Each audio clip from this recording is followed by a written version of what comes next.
Welcome back. In this video, we're going to be looking at a recent and very public failure in governance, the case of Boeing.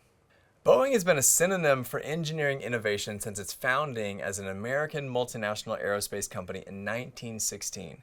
Now, Boeing has enjoyed the status as the world's largest manufacturer of commercial aircraft, taking pride in itself as a company focused on engineering innovation. Now, Boeing revolutionized air travel with the launch of the Boeing 747 in 1969. The 747 was the world's first twin-aisle, wide-bodied passenger plane. The design of the Boeing 747 would define long-haul travel for close to half a century. At 2.5 times bigger than the Boeing 707, a long-range narrow-body passenger plane, the 747 made it more economical and easier for a bigger client base to access air travel. Now, with the 707 and the 747, Boeing captured the imagination of people around the world in such a way that there was a saying that, if it ain't Boeing, I ain't going. Now, for decades, Boeing was the premier manufacturer of commercial jetliners, known for its high standards for safety and efficiency. And working at Boeing was a source of pride for many generations of employees. Now, fast forward to the year 2003. This is a crucial time as it is the year when Airbus overtook Boeing in market share for the first time. Now, while there are a lot of reasons for this, basically what it boiled down to was the fact that the Airbus aircraft were newer and therefore in many ways better. This was particularly true in terms of engine efficiency. The Airbus aircraft were generally much more fuel efficient, thus saving the airlines that used them millions each year in operational costs. Now, Boeing realized that it had some catching up to do, and they had to make a critical decision. Now, should they build an entirely new airplane or retrofit an older aircraft with newer, more fuel-efficient engines? Now, the company, which was now focused primarily on short-term profit, decided to do the latter, adding a fuel-efficient engine to the 45-year-old Boeing 737 aircraft body. By 2011, Boeing began developing and manufacturing the 737 MAX, but they had an issue with the new plane. The problem was that the engines were bigger and heavier and therefore had to be placed further forward on the aircraft, which altered the aerodynamics of the aircraft and caused the nose to pitch up when it was flying. So what was Boeing's solution?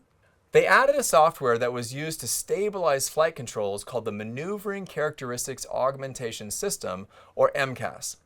Now, by using the MCAS software, Boeing was able to avoid redesigning the 737 fuselage, making the Boeing plane competitive with Airbus's newer aircraft in terms of fuel efficiency. The 737 MAX was certified as safe to fly in 2017 by the U.S. Federal Aviation Administration, or the FAA, and the European Union Aviation Safety Agency. But very shortly thereafter, in 2018 and 2019, two fatal crashes occurred, killing all 346 passengers of the Lion Air Flight 610 and the Ethiopian Airlines Flight 302. Now, no one could understand what would cause these two aircraft, crewed by seasoned pilots, to crash so unexpectedly. Well, it turns out that the MCAS relied solely on data from a single sensor, the angle of attack sensor. And if this sensor was faulty, or if it fed the system with wrong information, the MCAS would send the whole plane into a dangerous and unrecoverable nosedive. Essentially, since the new 737 MAX engines were positioned more forward on the aircraft, causing the nose of the plane upward, the MCAS system was designed to automatically counteract this, thus causing the nose to come down. But the pilots didn't know about the software, so they tried to correct the upward pitch manually, thus triggering the software to send the plane into a dangerous and unrecoverable nosedive. Now, why would the pilots essentially fight the software system that was installed to correct the upward nose pitch? Well, here's the thing. Boeing didn't tell anybody about the MCAS, including the pilots flying the aircraft and regulators who were responsible for determining the safety of the plane and whether additional training was needed for the pilots. Now, why would they do this? Well, quite simply to save money and to make the 737 MAX easier to sell. You see, the software would mean additional pilot certification, which costs time and therefore money. Now, Boeing's potential customers may be less inclined to purchase the 737 MAX if they knew that it would cost them millions just to get the pilots trained on the aircraft. So by hiding the software, Boeing was able to claim that the pilots who were already trained on the older 737 planes could just simply climb back into the pilot seat with minimal additional training. It was an effective sales pitch that ultimately led to the death of hundreds, billions in fines, and who knows how much in long-term reputational loss. Now, for Boeing's lack of candor with the FAA regarding the MCAS, 346 lives were lost, and the company had to pay more than 2.5 billion USD to resolve a criminal charge related to a conspiracy to defraud the FAA Aircraft Evaluation Group. But that wasn't the end of Boeing's missteps. Among many other incidents, on the 5th of January 2024 on Alaskan Airlines Flight 1282, a Boeing 737 MAX 9, an emergency door flew off of its hinges, leaving a gaping hole in the plane just 20 minutes into the flight, when the plane was 16,000 feet off the ground. Now, had the plane been higher, the pressure change would have possibly sucked passengers out of the plane. An investigation by the U.S. National Transportation and Safety Board revealed that 4 critical bolts made to secure the door plug were not put in place.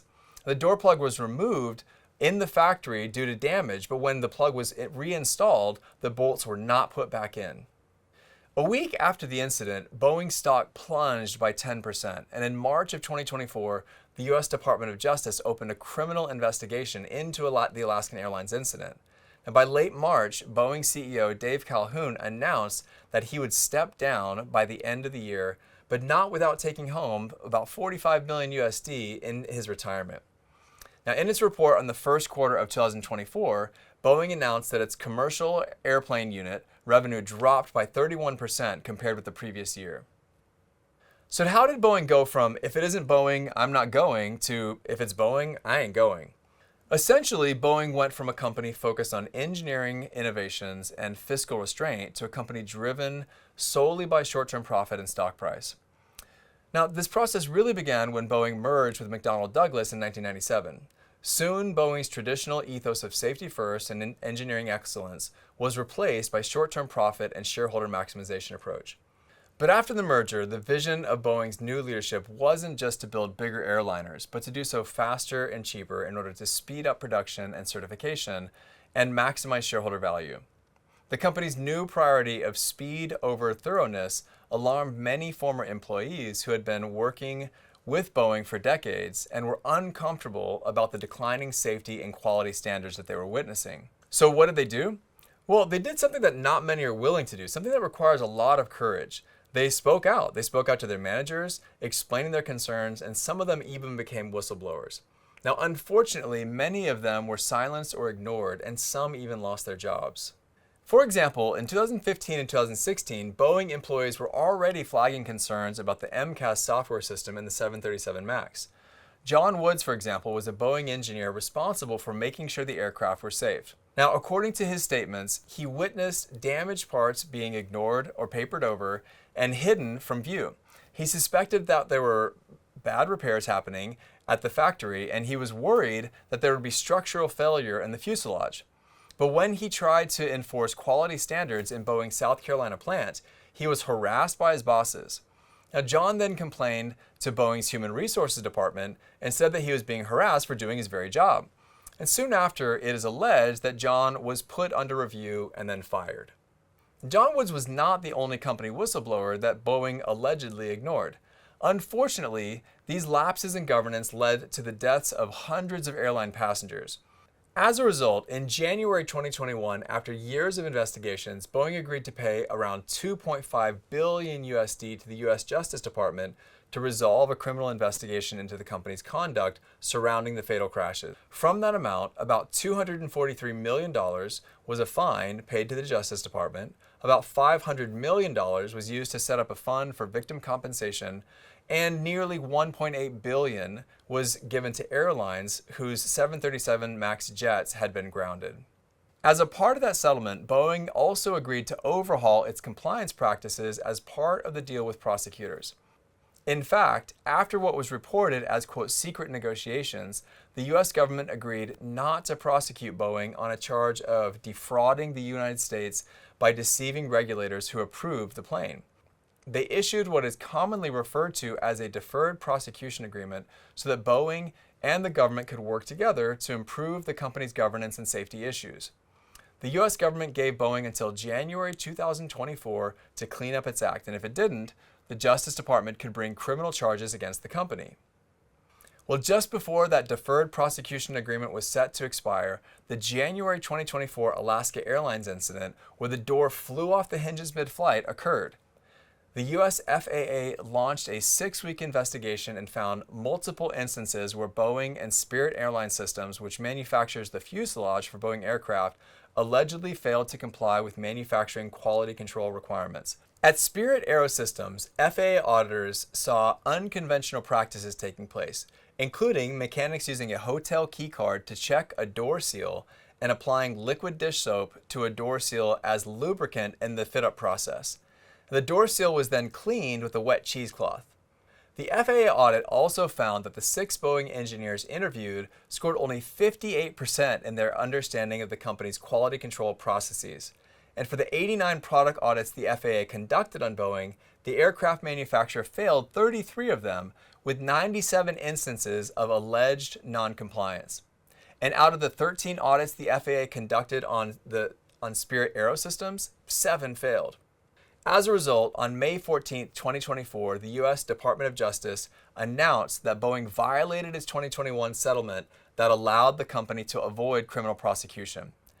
The Justice Department found that Boeing failed to design, implement, and enforce a compliance and ethics program to prevent and detect violations of the U.S. fraud laws throughout its operations, and therefore would not be shielded from criminal prosecution over the fatal 737 MAX crashes in 2018 and 2019.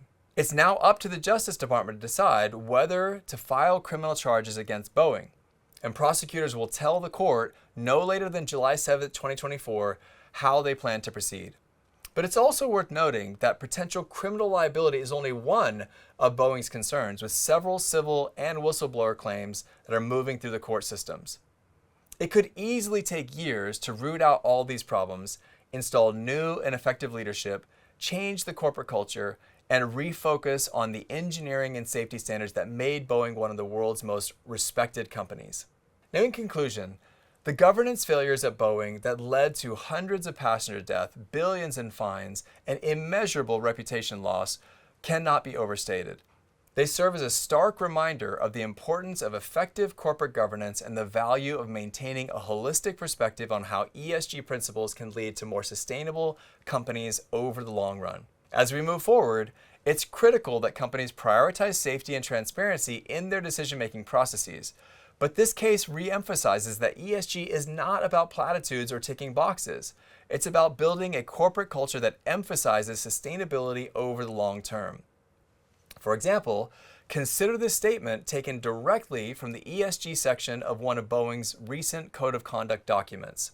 At the Boeing Company, our first commitment is to the people and customers who rely on our products and services to protect, connect, and explore our world and beyond. We are each personally responsible for honoring that commitment and for serving as stewards of our company's legacy of aerospace excellence and innovation.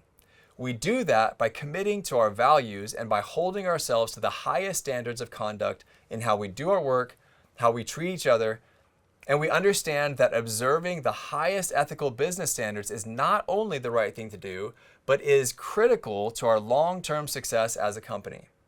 I mean, that sounds like a company we could all be proud to work for. But alas, their corporate culture did not align with the ethos of that statement. Now, hopefully, given time and better leadership and governance standards, Boeing will be able to live up to that statement and rise back to the top of the aerospace industry. So what steps do you think companies can take to prevent similar crises from happening in the future? And how can regulators ensure that companies prioritize safety over profit?